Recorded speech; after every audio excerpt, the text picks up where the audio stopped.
চাওক বিটিআৰৰ যিখন চুক্তি সেই চুক্তিখন যিমান ক্ষিপ্ৰ গতিত ৰূপায়ণ হৈছে সিমান চুক্তি আজিলৈকে ক'তো ৰূপায়ণ হোৱা নাই। অসম চুক্তিৰ ক্ষেত্ৰত আপোনালোকে জানেই বিটিআৰৰ চুক্তি ইমান ক্ষিপ্ৰতাৰে ৰূপায়ণ হৈছে যে আজি বিটিআৰৰ বাউণ্ডৰী গৈ গহপুৰ পাইছেগৈ, যিবোৰ আজিৰ পৰা 2 বছৰ আগত কোনেও বিশ্বাসে কৰিব নোৱাৰে।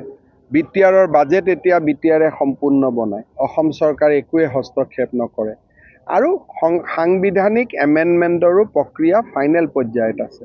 গতিকে মই ভাবোঁ যে বিটিআৰ চুক্তি ৰূপায়ণ নোহোৱাৰ অভিযোগ তোলাটো একেবাৰে সত্যৰ ওপৰত প্ৰতিষ্ঠিত নহয়। বিটিচি চুক্তিয়ে হওক বিটিআৰে হওক, যিমান কেইখন চুক্তি হৈছে গোটেইকেইখন চুক্তিক ৰাজ্য চৰকাৰ আৰু ভাৰত চৰকাৰে সন্মান জনাই আহিছে। আমি এটাই কৈছোঁ, আমাৰ সম্পৰ্ক বড়ো সমাজৰ লগত। নতুন ৰাজনৈতিক দল কোনোবাই কৰিলেও তেওঁলোকৰ লগতো আমি কথা পাতিম, কাৰণ আমাক লাগে বড়ো সমাজত ঐক্য, সম্প্ৰীতি আৰু একতা।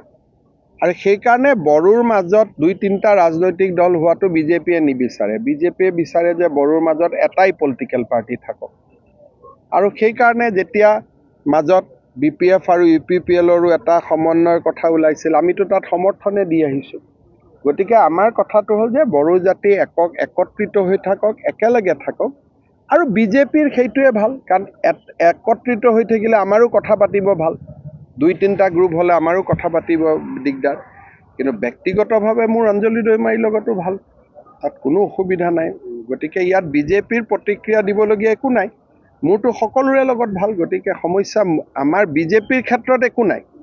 কিন্তু বড়ো জাতিৰ মাজত 3-4টা ৰাজনৈতিক দল হোৱাটো জাতিটোৰ বাবে শুভ সংকট নহয়। কোন MCLA? কোন নাম কি?